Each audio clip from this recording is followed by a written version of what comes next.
Assalamualaikum warahmatullahi wabarakatuh. Ini materi yang keempat, ini tentang reaksi kimia. Reaksi kimia sendiri merupakan proses di mana satu atau lebih zat berubah menjadi satu atau lebih zat lainnya. Untuk mengidentifikasi suatu reaksi kimia, kita bisa melihatnya melalui perubahan kimia. Perubahan kimia sendiri ini disebabkan terjadinya pemutusan ikatan kimia dari zat tersebut, lalu atom-atom penyusunnya akan terpisah dan mengalami penataan ulang dengan membentuk ikatan yang baru sehingga dihasilkan zat yang baru. Nah, ini adalah beberapa bukti adanya reaksi kimia. Gambar yang A ini adalah reaksi antara Cu atau nama lainnya adalah copper dengan asam nitrat. Nah, mereka ketika bereaksi akan menghasilkan suatu gas yang dinamakan nitrogen dioksida yang warnanya adalah coklat. Nih, kelihatan gasnya berwarna coklat. Kemudian yang B, ini adalah reaksi pada saat membakar korek api, combustion of a match. Nah, selulosa dari korek api ini, selulosa ini adalah batang korek apinya, dia terbakar dengan adanya bantuan oksigen yang ada pada udara. Nah, dia akan berubah menjadi CO2 atau karbon dioksida dan uap air atau water vapor. Nah, kemudian yang C, gambar yang C ini adalah bukti reaksi kimia yang lain pada saat memasak daging. Nah, pemasakan daging ini merubah daging menjadi warnanya kecoklatan. Nah, ini terjadi reaksi kimia, yaitu oksidasi pada besi yang ada pada mioglobin. Mioglobin ini terkandung pada daging dan dia mengandung Fe atau besi. Si Fe-nya teroksidasi pada saat proses pemasakan sehingga nanti dagingnya berubah menjadi warnanya kecoklatan. Bukti reaksi kimia yang lain adalah, atau contoh reaksi kimia yang lain adalah proses perubahan warna pisang menjadi kecoklatan. Nah, ini jelas adanya reaksi kimia yang disebabkan oleh berbagai reaksi enzimatis, nah atau enzim Browning. Nah, dia berubah warnanya menjadi lebih gelap dan warnanya pun rasanya berubah menjadi kurang enak. Kemudian ini adalah soal-soal yang harus kalian selesaikan. Contohnya ini contoh tentang bukti adanya reaksi kimia. Manakah di bawah ini yang merupakan reaksi kimia? A.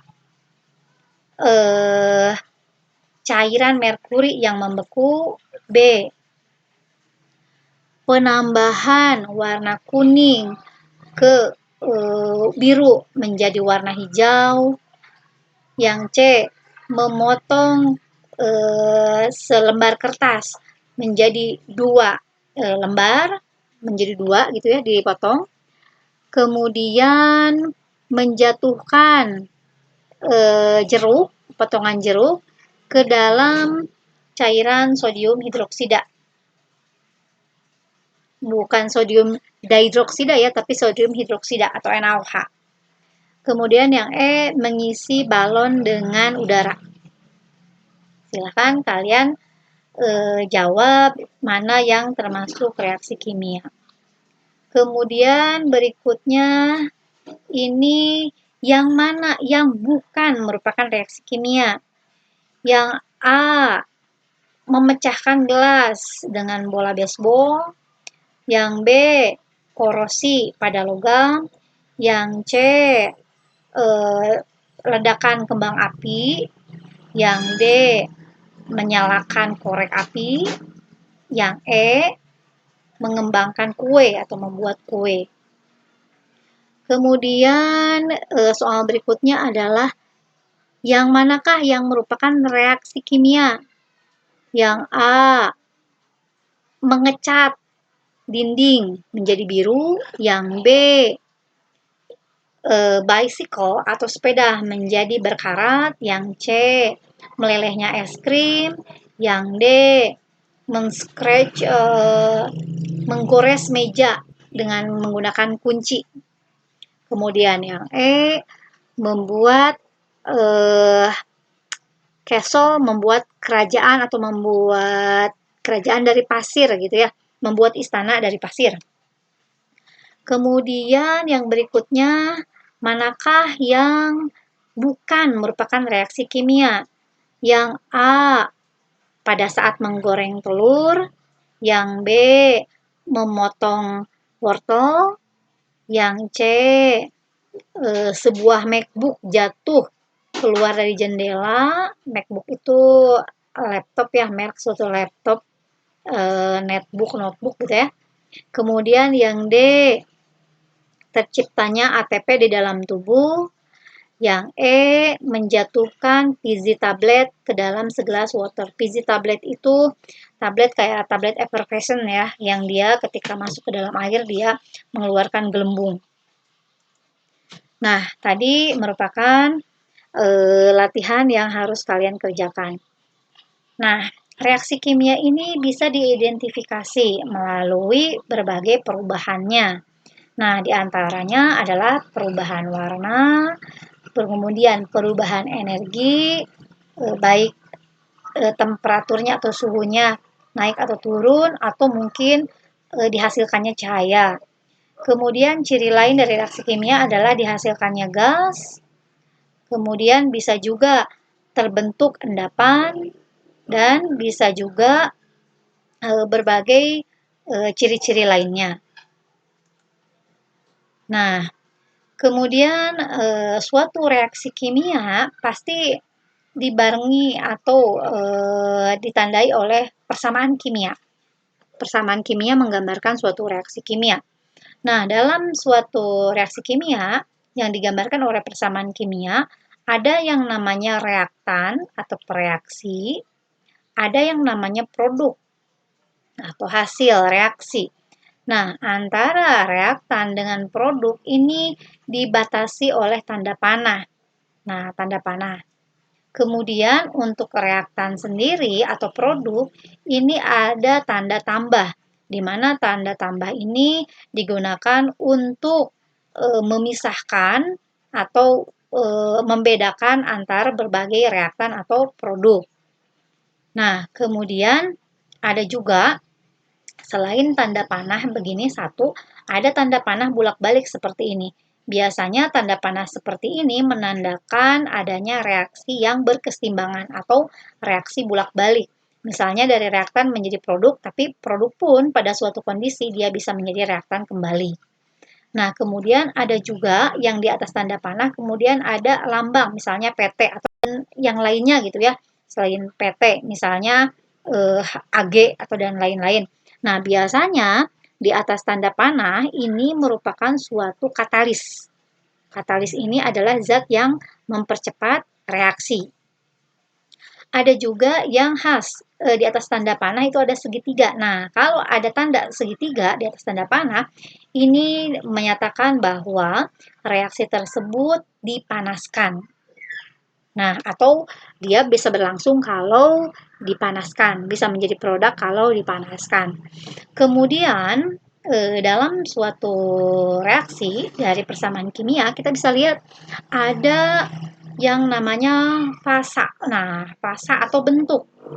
Ini ada G, ada Aki, ada L, ada S. Nah, ini artinya adalah untuk S ini merupakan reaktan atau produk dalam bentuk padatan atau solid. Nah, contohnya ini Ag. Ag ini bentuknya solid pada reaksi ini. Atau Cu. Nah, Cu ini bentuknya solid atau padatan. Kemudian ada lambang L, di mana reaktan atau produk tersebut dalam bentuk liquid. Nah, dalam bentuk liquid, contohnya ini air, H2O, ini liquid. Nah, kemudian ada yang G. G itu adalah lambang untuk gas. Jadi contohnya ini SO2, berarti SO2 itu ini gas. Gas SO2 direaksikan dengan gas oksigen ini akan menghasilkan gas SO3. Nah, ini bentuknya gas semua. Kemudian ada satu lagi, ini aki. Aki itu aqueous, reaktan atau produk dalam larutan aqueous. Artinya dia dilarutkan dalam air. Contohnya ini adalah NaCl. NaCl itu aqueous. Jadi artinya dia itu sebetulnya padatan yang dilarutkan dalam air. Namanya aqueous. Beda dengan H2O. Kalau H2O benar-benar liquid, ini air aja, gitu ya. Larutan, bukan larutan, tapi liquid, cairan. Berarti lambangnya L. Itu bedanya antara aqueous dengan liquid. Kemudian suatu reaksi kimia juga kita perlu setarakan. Nah, untuk menyetarkan reaksi kimia, ini ada hal-hal yang perlu kita ketahui. Yang pertama ini yang dia subscript atau diketik dengan menjorok ke bawah, ini namanya angka indeks. Sedangkan yang berada di depan dari molekulnya, rumus molekulnya, angka-angka ini dinamakan dengan koefisien reaksi. Nah, ini kita akan mencoba menyetarakan reaksi pembakaran isooktana. Nah, isooktana itu adalah C8H18, bentuknya liquid. Pembakaran berarti ditambah O2, bentuknya gas. Ini akan menghasilkan CO2 dalam bentuk gas dan H2O dalam bentuk gas. Nah, sekarang untuk misalnya satu molekul isooktana, ini butuh berapa oksigen dan berapa hasil CO2. Nah, dan H2O-nya ada berapa hasilnya. Nah, ini kita bisa rumuskan, kita bisa perkirakan, kita bisa prediksi melalui penyetaraan reaksi kimia terlebih dahulu. Nah, untuk yang pertama, identifikasi zat yang paling kompleks. Zat yang paling kompleks adalah yang memiliki atom-atom berbeda yang paling banyak.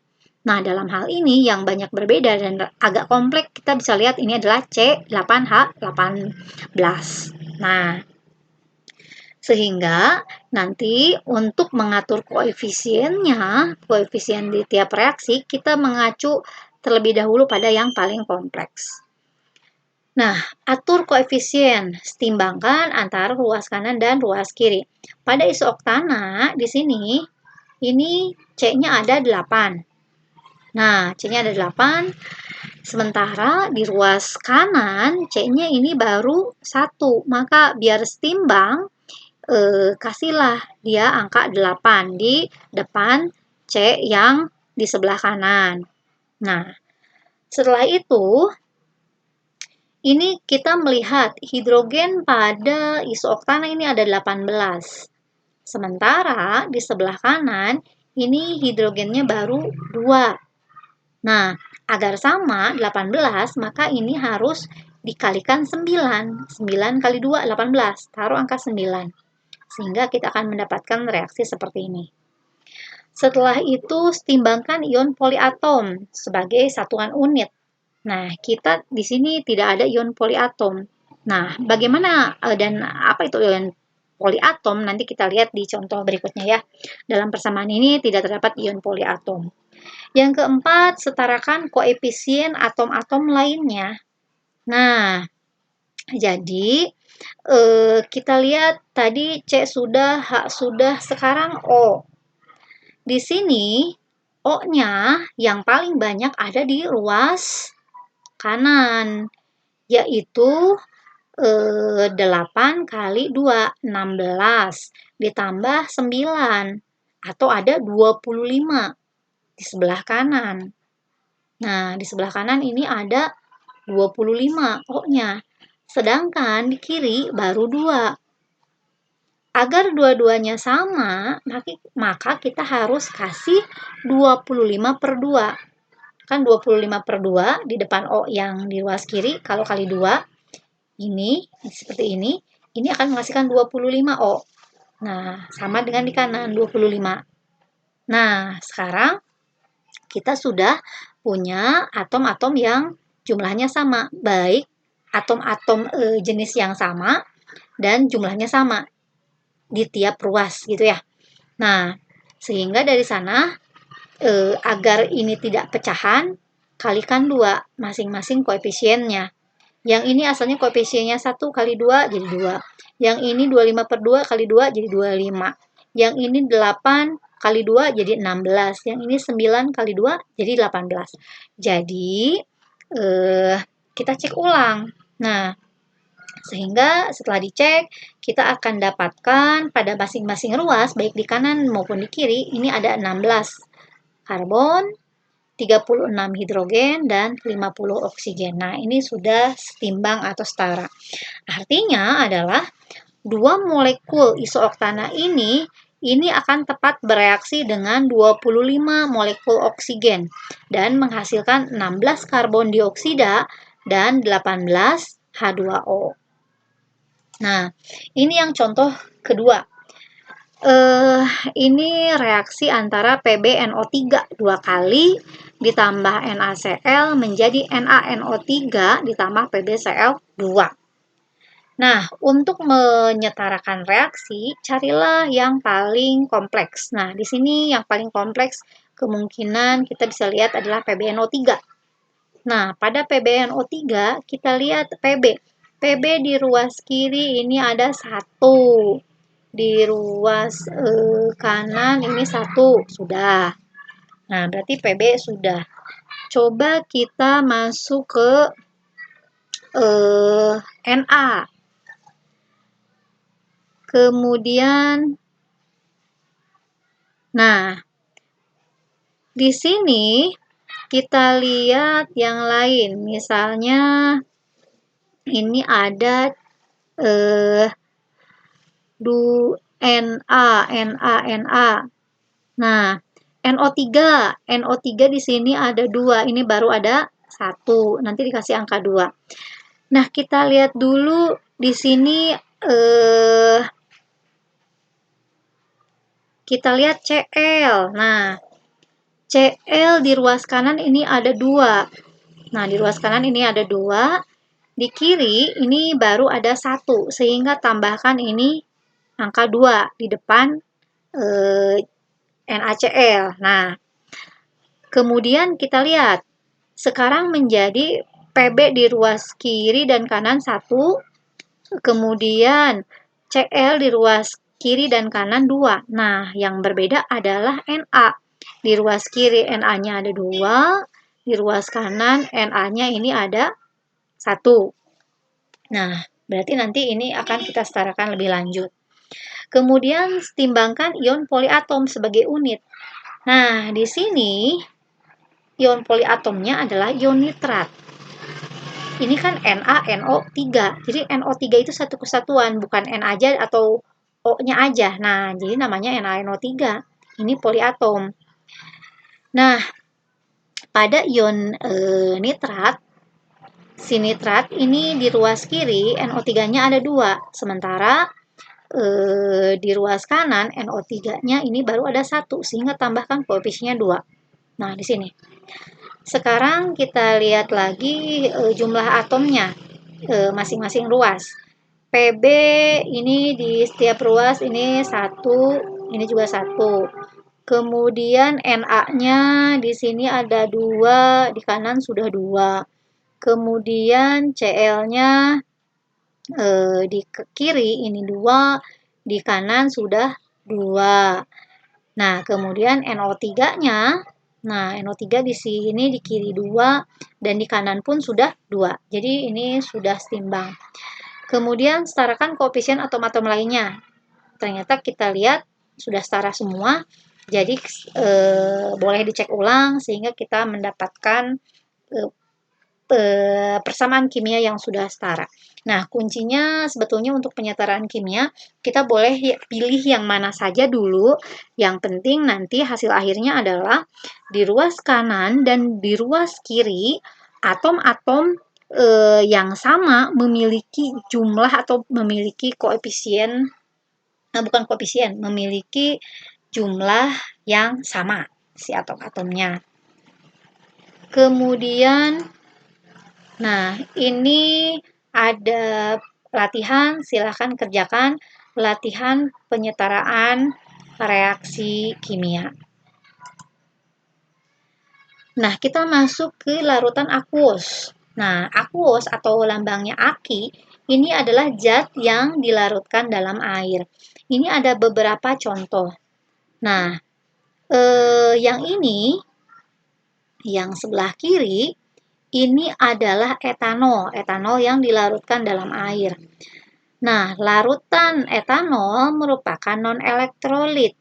Dia tidak, ketika dilarutkan, tidak menjadi ion-ionnya, sehingga tidak bisa menghantarkan listrik. Nah, jadi kalau kita cek gitu ya, ada elektroda negatif dan positif, kemudian kita taruh lampu, ternyata dia tidak nyala lampunya karena ini non elektrolit, tidak bisa menghantarkan arus listrik. Sementara untuk KCl, kalau KCl ini dilarutkan dalam air, dia akan menjadi KCl aqueous atau larutan KCl.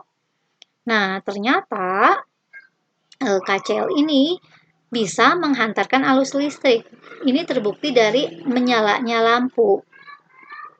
Nah, kemudian ini ada asam asetat. Nah, asam asetat kalau dilarutkan dalam air, ternyata dia menjadi ion-ionnya, tapi hanya sedikit, hanya sebagian saja, sehingga ketika dites dengan lampu ini nyalanya redup aja.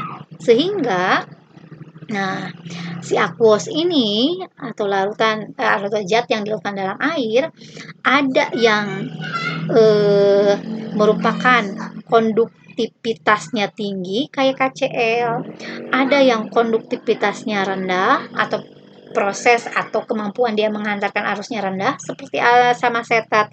Ada juga yang memang dia tidak bisa menghantarkan arus karena dia tidak bisa menjadi ion-ionnya seperti etanol.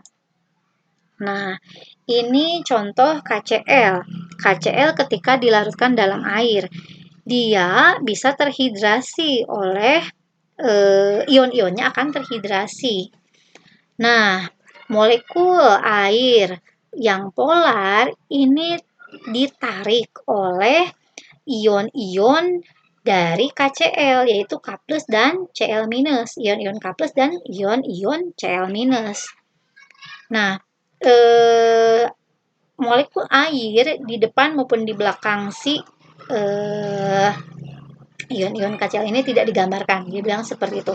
Jadi kita lihat Cl itu dilambangkan dengan warna hijau, sementara K itu dilambangkan dengan warna kuning. Ion positif atau kation K+, ini warna ungu. Ion negatif atau anion Cl-, ini lambangnya adalah hijau. Nah, proses hidrasi itu adalah proses pelarutan KCl menjadi ion-ionnya.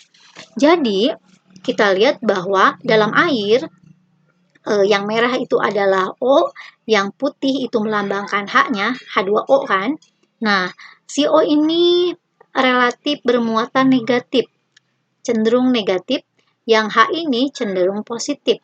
Maka yang H yang bermuatan positif ini akan menempel atau mengelilingi Cl. Nah, si bagian H-nya.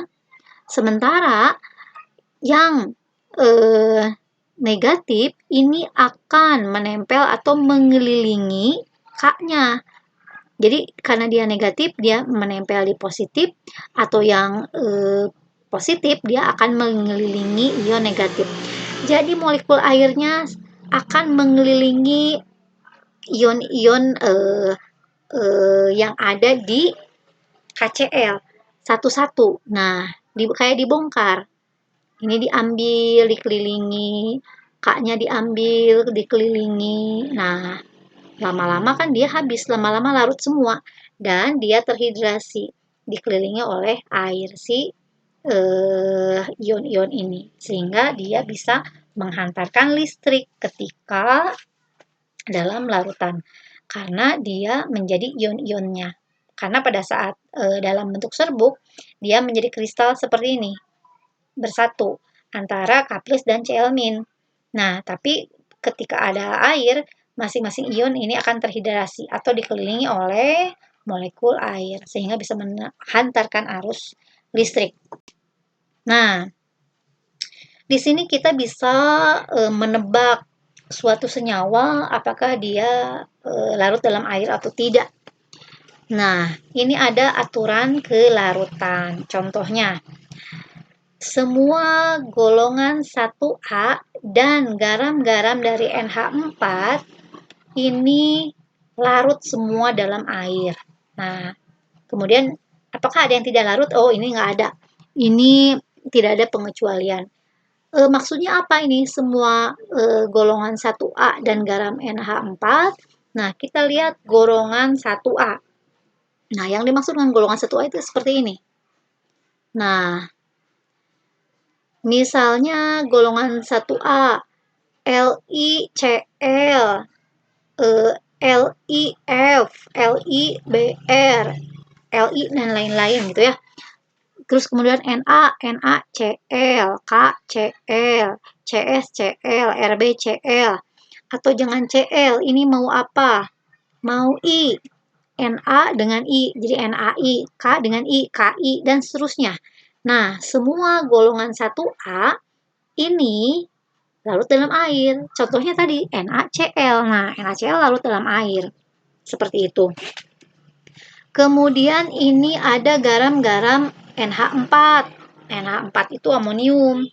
Jadi NH4Cl, NH4Br, NH4NO3 misalnya. Nah, itu semuanya larut air.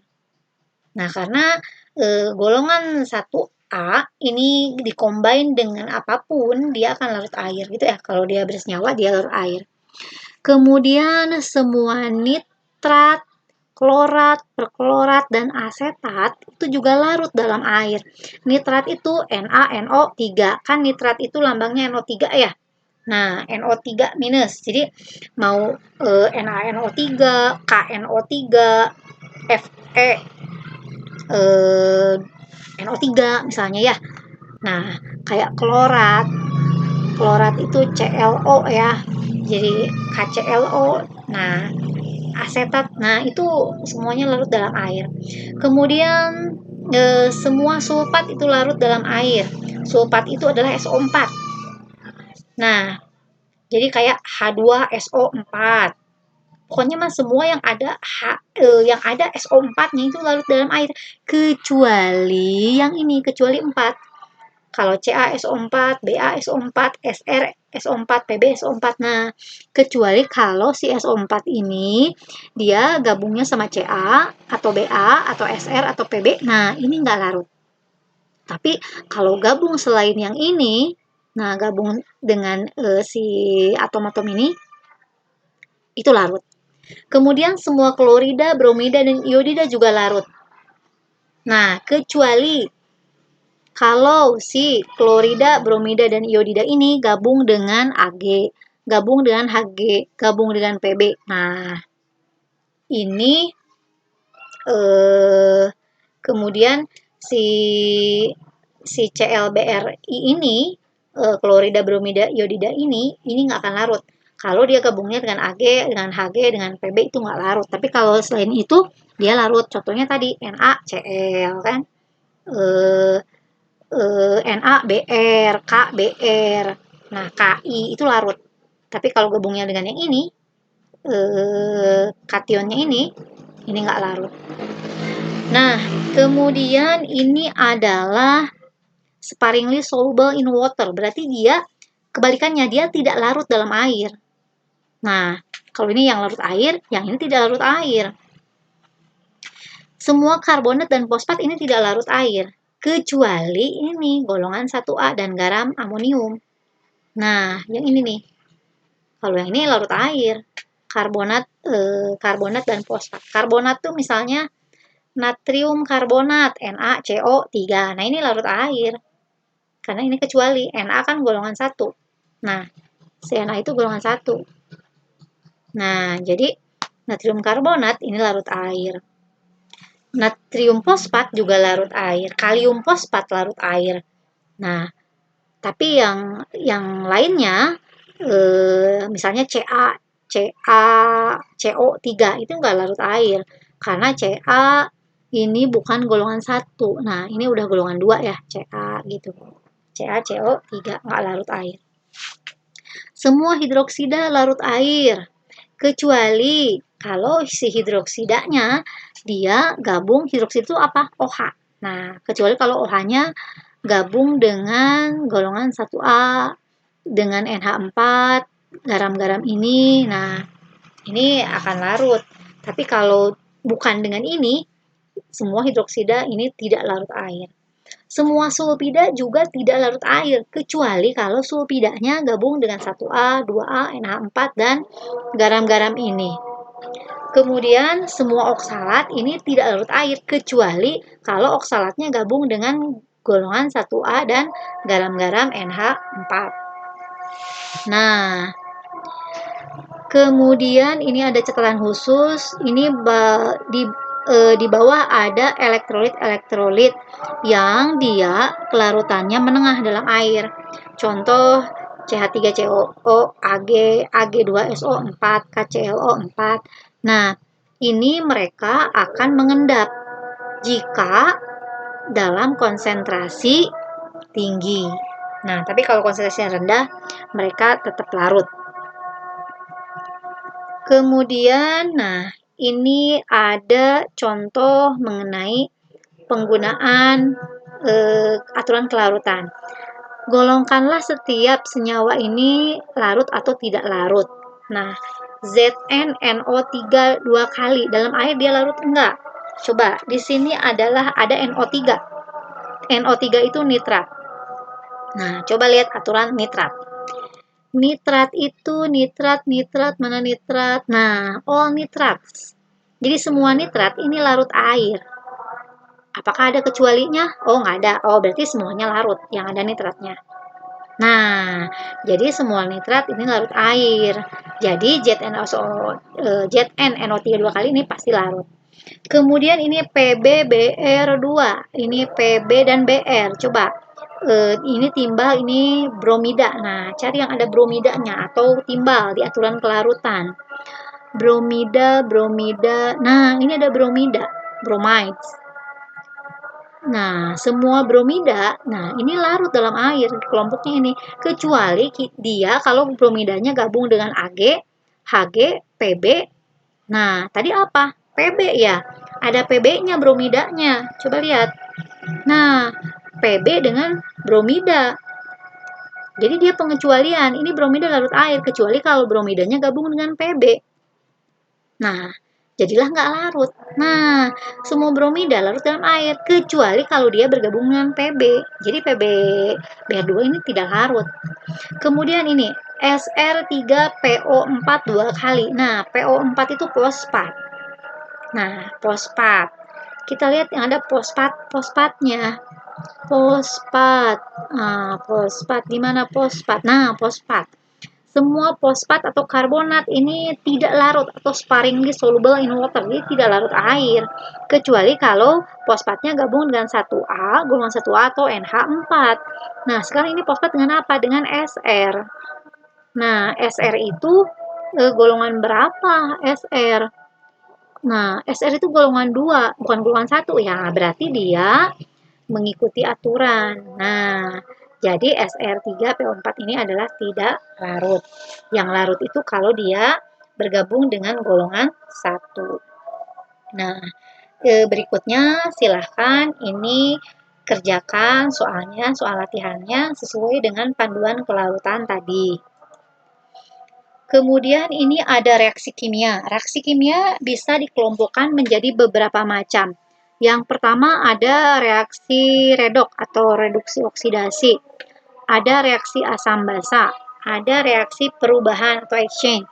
Ada single replacement, ada double replacement. Ada reaksi kombinasi atau sintesis, ada reaksi dekomposisi. Nah, ini contoh-contohnya. Kalau reaksi oksidasi reduksi atau redox, nah berarti reaksinya melibatkan reaksi reduksi juga melibatkan reaksi oksidasi. Contohnya ini adalah reaksi pembakaran C7H16 ini hidrokarbon dikasih oksigen ini menjadi CO2 dan 8H2O. Nah, ini reaksi redox. Kemudian reaksi asam basa ini terjadi ketika ada asam direaksikan dengan basa ini membentuk garam. Contoh basa ini NaOH, asamnya adalah NO3. Kemudian ada reaksi single replacement, yang ini ada double replacement. Kalau single replacement ini yang bertukarnya ini hanya satu, AB ditambah C menjadi AC ditambah B. Jadi ini hanya satu molekul yang dia pertukarkan. Tapi kalau double displacement ini ada dua molekul yang bertukar, AB dengan CD. Nah, menjadi A dengan D, B dengan C. Nah, kemudian kalau kombinasi, ini adalah reaksi sintesis, biasanya penggabungan dari dua molekul menjadi satu molekul. Kemudian kalau dekomposisi, ini justru kebalikan dari sintesis, ini pemecahan. Satu molekul menjadi dua molekul. Nah, atau kebalikan dari reaksi kombinasi atau reaksi sintesis. Nah, kalau kita mau lihat si reaksi ini, ada video yang bisa menggambarkan si reaksi ini. Nah, kita lihat videonya sebentar. Kita lihat videonya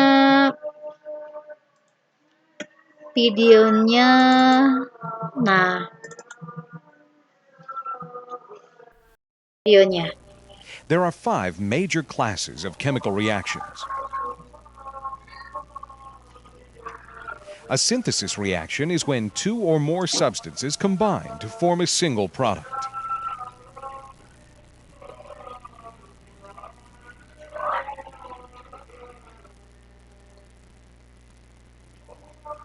In a decomposition reaction, a compound breaks down into two or more simpler substances. Sebentar. Nah, ini ada reaksi sintesis. Form a single product.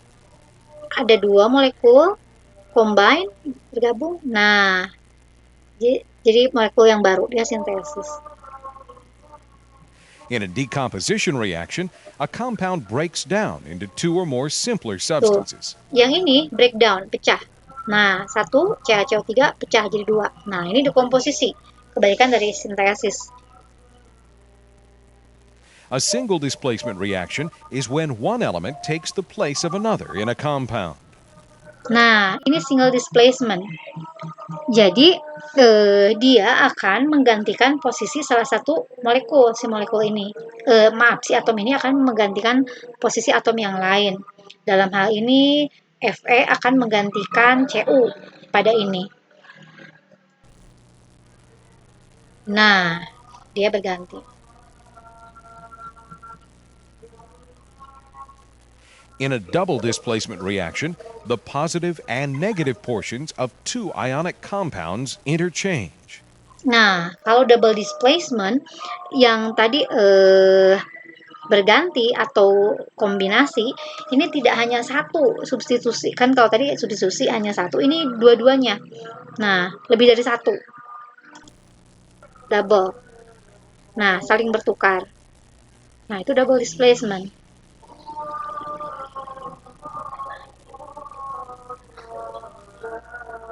A combustion reaction occurs when a substance rapidly combines with oxygen to form one or more oxides and releases energy. Nah, ini reaksi pembakaran. Jadi ketika ada satu hidrokarbon ini bergabung atau bereaksi dengan oksigen. Nah, reaksi pembakaran juga ini kalau di referensi yang lain itu dikatakan sebagai reaksi redoks juga. Reaksi reduksi oksidasi.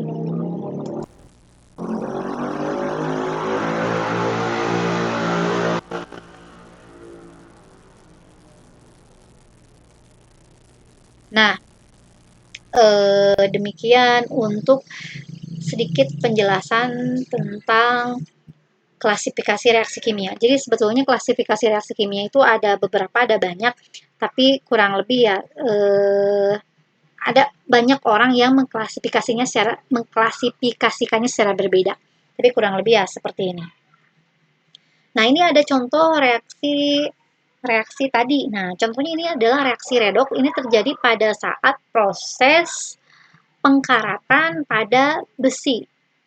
Nah, jadi andai kata kita gambarkan mekanismenya, ini yang abu-abu ini adalah besi. Nah, ini adalah besi. Kemudian ada tetesan air yang nempel di besi dan jelas di sekitarnya ini ada oksigen atau O2. Sehingga besi itu nanti dia ada bagian yang berfungsi sebagai anoda, ada bagian yang berfungsi sebagai katoda. Nah, kita lihat arah panahnya. Besi, di mana dia berfungsi sebagai anoda, ini besi kan awalnya Fe. Dia akan teroksidasi menjadi Fe2+. Dan teroksidasinya besi dari Fm menjadi Fe2+ ini sambil melepaskan elektron. Nah, sambil melepaskan elektron. Nah, si elektron dari besi ini, elektron dari besi yang sudah teroksidasi ini akan pindah atau migrasi ke daerah di mana berfungsi sebagai katoda. Jadi daerah lain pada besi yang fungsinya sebagai katoda. Daerahnya yang di mana? Daerah di mana dia itu bersentuhan dengan oksigen. Jadi yang bersentuhan dengan air itu sebagai anoda, sementara bagian lain yang bersentuhan dengan oksigen yang tidak ada airnya, ini sebagai katoda. Nah, di sini ada oksigennya. Si oksigen ini akan menangkap elektron. Nah, pada saat ini oksigen ini tereduksi sehingga di sini berfungsi sebagai daerah katoda. Nah, si oksigen ini menangkap elektron yang ada atau yang diperoleh dari oksidasi besi dari sini. Nah, sehingga menjadi seperti ini reaksinya. Nah, kemudian nanti berikutnya besi tadi yang Fe2+ ini akan dioksidasi berubah bentuk menjadi Fe3+. Nah, sehingga dia menjadi karat ketika dia bergabung dengan oksigen membentuk Fe2O3. Nah, jadi besinya lama-lama keropos. Fe berubah menjadi Fe2+, Fe2+ bergabung dengan oksigen menjadi Fe2O3. Dia menjadi karat. Nah, lama-lama dia keropos. Nah, ini kan hilang dan dia berubah menjadi karat. Nah, contoh lainnya untuk reaksi kimia ini adalah contoh reaksi asam basa. Ini kalau kita lihat, kita ambil salah satu contohnya adalah pada saat naiknya asam lambung atau terjadinya gastritis. Nah, atau mungkin kita kenal dengan sakit MAH. Pada saat asam lambung naik atau banyak, kita menetralisirnya dengan zat yang bersifat basa. Yang jelas tapi basanya bukan NaOH atau H2SO4 yang kuat ya. Nah, kita biasanya pakai natrium bikarbonat. Nah, natrium bikarbonat ini ketika masuk ke dalam lambung, mana yang berfungsi menetralkan yaitu karbonatnya. Ketika bereaksi dengan asam lambung ini H+ gitu ya, dia akan menjadi H2CO3 dan H2CO3 dengan cepat dia berubah menjadi air dan CO2 sehingga dia asamnya menjadi ternetralisir. Nah, ada berbagai penetralisir asam lambung atau namanya antacid ya. Ada CaCO3, kalau yang basisnya CaCO3 berarti asamnya ini dinetralisir oleh CO3-nya. Kemudian ada yang MgOH 2 kali. Berarti yang menetralisirnya ini adalah OH-nya. Kemudian ada AlOH 3 kali. Nah, ini juga yang menetralisir di sini adalah OH-nya. Nah, ini ada catatan yang berbasis atau antacid yang kandungannya ada Mg-nya. Mg ini bersifat laksatif. Jadi efeknya seperti pencahar, jadi bisa diare. Nah, tapi kalau yang ada Al-nya, AlOH 3 kali, ini Al-nya bisa konstipasi. Malah susah buang air besar. Nah, tapi antasida ini biasanya kombinasi antara AL dan Mg biar dia bisa lebih menurunkan efek konstipasi dan efek dari laksatifnya. Kemudian contoh reaksi kimia yang lain ini adalah reaksi pembakaran. Ini di mana suatu hidrokarbon dicampur dengan oksigen ini menghasilkan CO2 dan air dan juga menghasilkan panas dan cahaya. Nah, panas dan cahaya ini kita manfaatkan sebagai alat memasak, sebagai sarana untuk memasak. Contoh ini adalah metana. Gas metana dibakar dengan oksigen menghasilkan CO2 dan H2O. Ini CO2 dengan H2O ini adalah hasil reaksi pembakaran yang sempurna. Kalau dia tidak sempurna, mungkin dia ada karbonnya nyisa. Jadi tidak jadi semuanya CO2 atau H2O. Nah, karbon aja yang nyisa itu biasanya dicirikan oleh apinya yang warnanya kuning.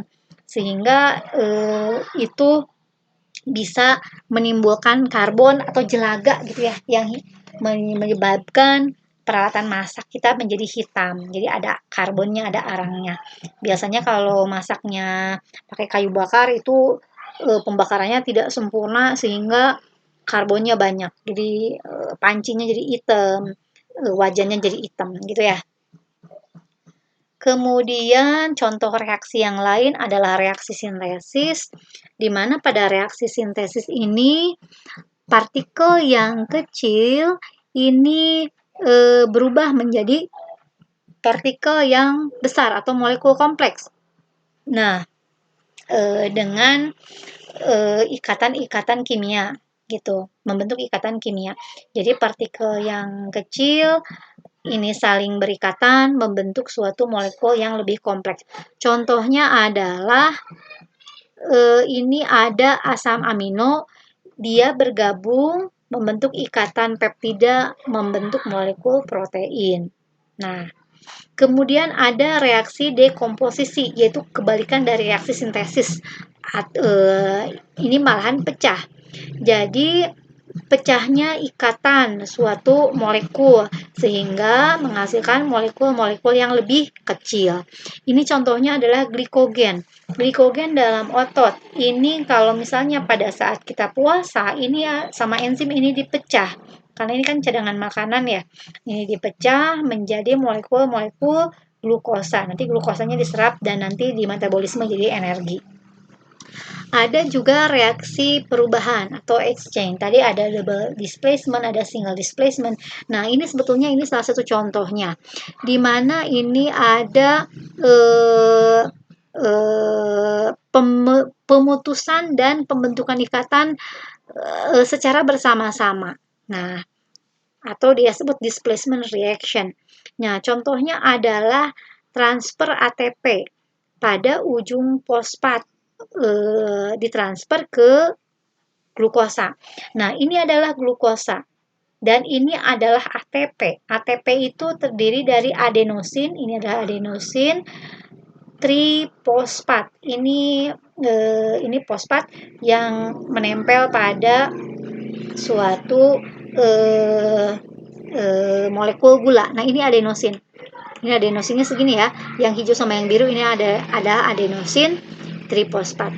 Nah, ketika reaksi salah satu contoh reaksi displacement ini ATP-nya, si fosfatnya, fosfat yang ada pada ATP, ini putus satu dan kemudian nempel di glukosa. Nah, seperti ini. Jadi ini hilang, nempel di glukosa. Nah, jadi untuk reaksi displacement ini ada yang putus, ada yang pembentukan ikatan baru.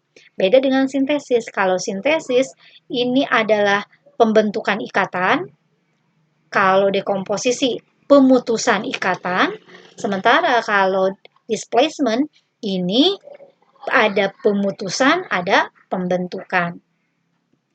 Kemudian yang terakhir ini contohnya adalah reaksi dekomposisi. Reaksi dekomposisi ini terjadi pada salah satu siklus yang ada di alam. Contohnya ini ada tanaman atau hewan yang mati. termasuk urinnya, fesesnya, dan segala macamnya. Ini dipecah atau didekomposisi dengan bakteri atau fungi. Nah, sehingga dia atau nama lainnya diuraikan, sehingga dia menjadi amonia.